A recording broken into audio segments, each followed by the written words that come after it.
Dobrý deň, dnes si ukážeme, ako rozšíriť aj ten najjednoduchší videovrátnik o možnosť otvárania brány zadaním kódu, priložením čipu alebo odtlačkom prsta.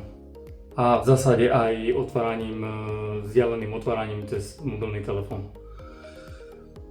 V tomto konkrétnom prípade si ukážeme rozšírenie takého jednoduchého dvojdrátového videovrátnika Hikvision, ktorý má v podstate možnosť iba klasického zazvonenia, kde sa rozsvieti vnútorný monitor a z vnútorného monitora máte možnosť otvoriť malú alebo veľkú bránu a v zásade dá sa tento videovrátnik aj pridať do mobilnej aplikácie HikConnect a teda otvárať túto bránu aj bránku cez mobilný telefón. Ale ako som v úvode spomínal, rozšírením akéhokoľvek videovrátnika, aj takého, ktorý nemá túto možnosť otvárania vzdialenie cez mobil, pridaním práve takejto smart klávesnice je možné docieliť, ako už som spomenul v úvode, zadaním kódu, priložením prstu, čiže otlačok prsta, alebo priložením čipu RFID. A takisto aj teda na diaľku cez mobilnú aplikáciu. Čiže ukážem si v prvom rade činnosť toho klasického videovrátnika, čiže zazvoníme, rozsvieti sa obraz na monitore a môžeme prijať hovor, môžeme hovoriť, aj môžeme otvoriť malú bránku v tomto prípade. Bránka sa nám otvorí, hovor sa ukončí.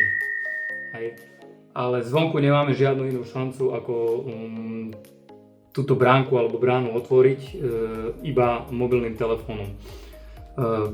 Dodaním k takémuto videovrátniku práve takejto klávesnice získame možnosti otvárania zadaním kódu, čiže môžem si ukázať.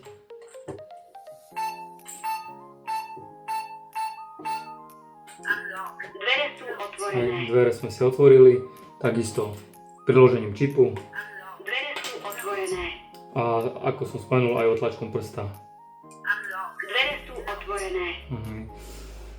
Zároveň má táto klávesnica je vybavená aj technológiou Wi-Fi, čiže po spárovaní s vašou domácou Wi-Fi sieťou viete túto klávesnicu pridať do cloudovej služby, v ktorej je možnosť okrem samotnej konfigurácie tejto klávesnice aj otváranie tejto klávesnice alebo teda zapínanie tejto klávesnice a teda otváranie dverí tohto videovrátnika práve aj cez mobil.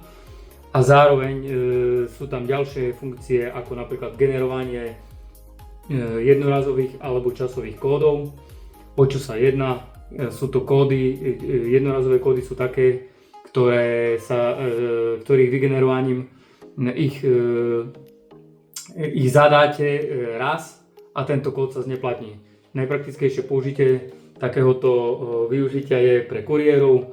Večer vám príde správa, že na druhý deň vám bude doručený balík, vy nebudete doma, viete, že nebudete ani v dosahu s mobilným telefónom, tak jednoducho priamo cez mobilnú aplikáciu vygenerujete jednorazový kód.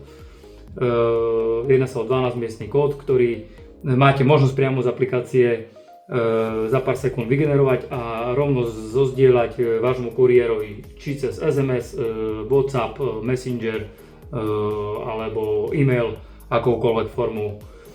V prípade, že dôjde kuriér k vám domov, zadá tento kód, otvorí bránku, vloží balík, bránku za sebou zatvorí a kód je neplatný. Ďalším použitím už týmto kódom bránu neotvorí. Druhá možnosť je generovanie tzv. Časových kódov. Časové kódy sú taktiež kódy, ktoré majú však dĺžku ich platnosti definovanú v čase. Čiže napríklad ste nejaký poskytovateľ ubytovaní, nejaký Airbnbčkár alebo Bookingár, tak viete, že zajtra vám príde návšteva a bude od zajtra ubytovaná až do nedele, čiže nejakých 5 dní. Vygenerujete takýto 5-dňový kód, ktorý takisto môžete zozdieľať rôznymi spôsobmi vašim ubytovaným.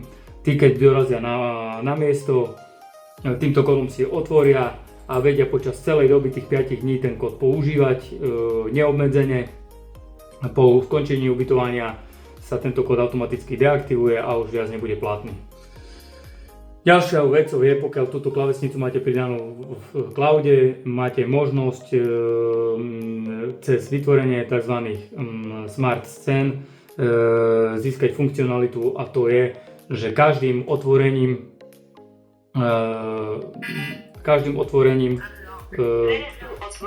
bránky alebo brány vám príde okamžite push správa na mobilný telefón, že napríklad bránka je otvorená, alebo brána je otvorená, alebo dvere sú otvorené, už akokoľvek si ju nazviete. Čiže máte vždycky prehľad o tom, kedy vám niekto otvoril bránku. Zároveň máte možnosť využiť v rámci tých smart scén aj funkcionalitu automatického zapínania svetiel, čiže napríklad vo večerných hodinách vždycky, keď si prídete, si otvoríte cez túto klávesnicu bránku alebo bránu, rozsvieti sa vám prijazdová cesta alebo prijazdový chodník alebo svetlo na dome na vami definovanú dobu, napríklad na 5 minút. Táto funkcionalita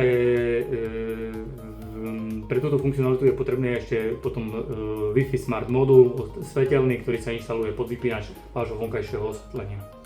Takže toľko by bolo dneska k tejto klávesnici. Ako som spomenul, má veľa funkcií, ktoré určite doceníte práve pri takýchto jednoduchých videovratníkoch, ktoré nemajú žiadne možnosti ako otvárať dvere. Klávesnica je, ešte som nespomínal, v celokovom prevedení je masívna, ťažká, kompletne zaliata v epoxide, čiže s krytím IP68 môžete ju smelo ponoriť celú do vody. A má podsvietený touchpad, ako ste videli. A takisto v hornej časti sa nachádza displej, to znamená, že klávesnica vie fungovať úplne autonómne, nepotrebuje žiadnu konektivitu do vašej Wi-Fi siete. Pokiaľ nemáte tú možnosť a chcete ju len používať tak povediať autonómne, to znamená zadaním kódu, priložením čipu alebo priložením prstu a všetky tie smart veci ako notifikácie na mobilný telefón pri otvorení dverí alebo vzdialené otváranie cez mobil takýchto dverí alebo generovanie týchto kódov na diaľku, tých jednorazových alebo časových, alebo to spínanie, automatické osvetlenia večer. Pokiaľ tieto veci všetky neužívate, tak táto klávesnica, ako som spomínal, vie bežať autonómne a práve tento displej v hornej časti slúži aj na komfortné nastavenie, ako je vytváranie užívateľov, pridávanie čipov, pridávanie otlačkov prstov, zadávanie kódov. To všetko si viete práve cez tento displej jednoducho nakonfigurovať a kompletný manažment tejto klávesnice správovať práve cez neho. Takže toľko by bolo na dnes.